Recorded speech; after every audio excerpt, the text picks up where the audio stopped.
రోజు రోజు నీతి మలినమవుతుంటే రోడ్డు మీదే ఉతకాలని ఉంటుంది అంటారు మహాకవి డాక్టర్ సి నారాయణ రెడ్డి. అవును, నీతి మలినమవుతోంది, రోడ్డు మీద ఉతకాలని ఉంటుంది. కానీ ఆ ధైర్యం లేదు ఎవరికేను. కనీసం మాట్లాడే హక్కు కూడా లేనట్టుగా, అసలు మాట్లాడడమే చేత కాదన్నట్టుగా చూసి చూడనట్టు పోతున్నారు. చిన్న చిన్న ఉదాహరణలే తీసుకోండి. మొక్కై వంగనిది మానై వంగున అన్నట్లు చిన్నపిల్లలు రోడ్డు మీద క్రికెట్ ఆడుతుంటే వద్దు బాబు గ్రౌండ్లోకి వెళ్ళి ఆడుకో అని చెప్పరు. పోనీలే పాపం గ్రౌండ్ లేదు కదా ఇక్కడే ఆడుకుంటారు. వాడు రేపు పెరిగి పెద్దవాడు అవుతాడు. పెద్దవాడైన తర్వాత ఆ రోడ్డంతా వాడిదేలాగే భావించి తర్వాత చేస్తున్న పని ఏమిటి అంటే రోడ్డు మీదే వాడి పెళ్లి కోసం అని చెప్పి అటువైపు ఇటువైపు రెండు వైపులా రోడ్డు బ్లాక్ చేసుకొని పెళ్లి కోసం షామ్యానాలు వేస్తున్నారు రోడ్డు బ్లాక్ చేసి. మీరు ఒక్కసారి ఆలోచించండి, అదే సమయంలో అటుగా వెళుతున్నటువంటి అంబులెన్స్ కనుక వస్తే, అదే వాడికి సంబంధించిన వాడికి కనుక వస్తే ఎలా ఉంటుందో ఒకసారి ఆలోచించండి. అంటే అటు నుంచి వచ్చేటువంటి అంబులెన్స్ డీరూట్ చేసుకోవడానికి 1 కిలోమీటరు 2 కిలోమీటర్లో తెలియదు మనకి. అంటే కనీసం ఆ మాత్రం సామాజిక స్పృహ లేకపోతే ఇంకెలా ఉంటుంది. అంటే ఈ చిన్న చిన్నవే అవినీతికి నీతిమాలిన వాటికి దారితీస్తుందని వేరేగా చెప్పాల్సిన అవసరం లేదు. మనకెందుకు అంత మొహమాటం? మనం ఎందుకు ప్రశ్నించాం?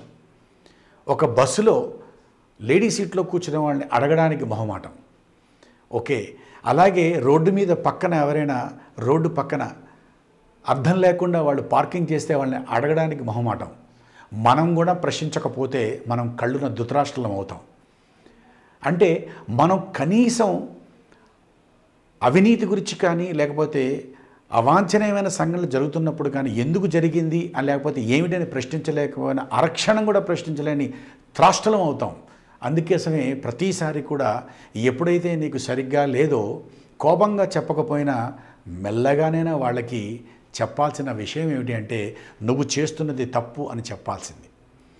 ఎప్పుడైతే మనం ఇలా చెప్పకుండా తప్పించుకు తిరుగుతామో, మనకెందుకులే అనుకుంటామో, ప్రపంచం అంతా అలాగే అనుకుంటుంది. లాస్ట్కి మిగిలేది ఏమిటి అంటే and we will be landing in the place of big idiots. అంటే ఒక పిచ్చి వాళ్ళ మధ్యన మనం కూడా బతుకుతున్నాము అనేటువంటిది చివరికి తెలుస్తుంది. దానికి కారణం ఏమిటి అని అంటే ఎవరు ఎప్పుడు చెప్పలేకపోవడం. అమ్మ చెప్పలేదు, నాన్న చెప్పలేదు, గురువు చెప్పలేదు, పక్కింటి వాడు చెప్పలేదు, స్నేహితుడు చెప్పలేదు, ఎవరు చెప్పలేదు. ఎందుకంటే అందరూ కూడా పోనీలే వాడు ఏదో అడ్జస్ట్ చేసుకుంటాడు, వాడే తెలుసుకుంటాడు, వాడికి ఇష్టం వచ్చినప్పుడు ఇది ప్రత్యేకంగా చెప్పే పాపం వాడిని ఇబ్బంది పెడతాంలే అని అనుకోవడమే మహాపొరపాటు. ఓటు వేయకపోతే చెప్పరు, ఎందుకు వేయలేదని అడగరు. వాడికి ఇష్టం వచ్చిన వాడికి ఓటు వేసుకోమని చెప్పినా, ఇష్టం లేని వాడికి ఓటు వద్దు అని చెప్పినప్పుడు కూడా అక్కడ నోటా బటన్ నొక్కమని చెప్పిన వెళ్ళడానికి బద్ధకం. ఏంటి, ఎందుకు ఇలా జరుగుతోంది, మనం ఎవరిని ఎన్నుకుంటున్నాం? అలాంటివన్నీ మనం ఆలోచిస్తే ఒక్కసారి మళ్ళీ మనం పరిశీలించాల్సింది ఏమిటంటే అవినీతి ప్రతి చోట జరుగుతుంది. దాన్ని అడగకపోవడం వల్ల మరింత రెచ్చిపోతున్నారు. కాబట్టి మనం అర్థం చేసుకోవాల్సింది ఏమిటంటే ప్రశ్నించండి, ప్రశ్నించండి. ఈ ప్రశ్నించడం కనుక లేకపోయినట్లయితే మరింత బరి తెగిస్తారు. అది గుర్తుపెట్టుకోండి. మన దేశానికి వేరే దేశాలకున్న ఒక ముఖ్యమైన తేడా ఏమిటి అని మనం కనుక పరిశీలిస్తే ముఖ్యంగా అక్కడ ప్రశ్నించడం అనేటువంటిది చిన్నప్పటి నుంచి అలవాటు చేస్తారు. మనం చిన్నప్పటి నుంచి పిల్లల్ని నోరు అణిచేస్తున్నాం. పెద్దవాళ్ళు రాగానే నువ్వు లోపలికి వెళ్ళు అంటున్నాం. అలాగే పిల్లలు ఏదైనా అడుగుతుంటే నీకెందుకో ఎప్పుడే అని అంటున్నాం. వాళ్ళకి ప్రశ్నలకి మన దగ్గర సమాధానం లేక వాళ్ళ నోరు నొక్కేస్తున్నాం. కాబట్టి ఇలాంటివి చేయకుండా చక్కగా మనం ఎప్పుడు కూడా ప్రశ్నించే తత్వాన్ని పెంపొందించుకొని ఒకవేళ మన తప్పు జరిగితే సంబంధిత అధికారులకో, రోడ్డు మీద తప్పు జరిగితే ఫోటోలు తీసి పంపించడానికి కూడా వీలుగా ఉండేటువంటి ప్రస్తుత సమాజంలో మనం ఈ ఫోటోలు తీయటం లేదు, మన ఫోటోల్ని మనమే పెట్టుకొని మీడియాలో సోషల్ మీడియాలో మనం చూపించుకుంటున్నాం. ఎన్నిసార్లు నీ మొహాన్ని చూపిస్తావు జనాలకి? బయట వేదనను చూపించలేవా? బయట మంచిని చూపించలేవా? బయట మంచి జరిగే పరిశోధనలు చూపించలేవా? మంచి వాటి గురించి మాట్లాడలేవా?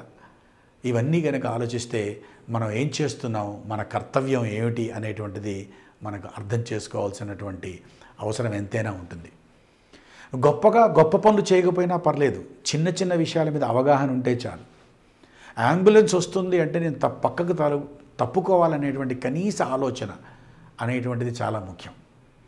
మనం ఎక్కడికైనా వెళ్తున్నప్పుడు ఎవరి మధ్యలోనైనా కూర్చున్నప్పుడు వాళ్ళకి ఏమాత్రం అసౌకర్యం కలగకూడదు అనుకోవడం అనేటువంటిది కనీసం తెలుగులో పచ్చిగా చెప్పాలంటే ఇంగిత జ్ఞానం.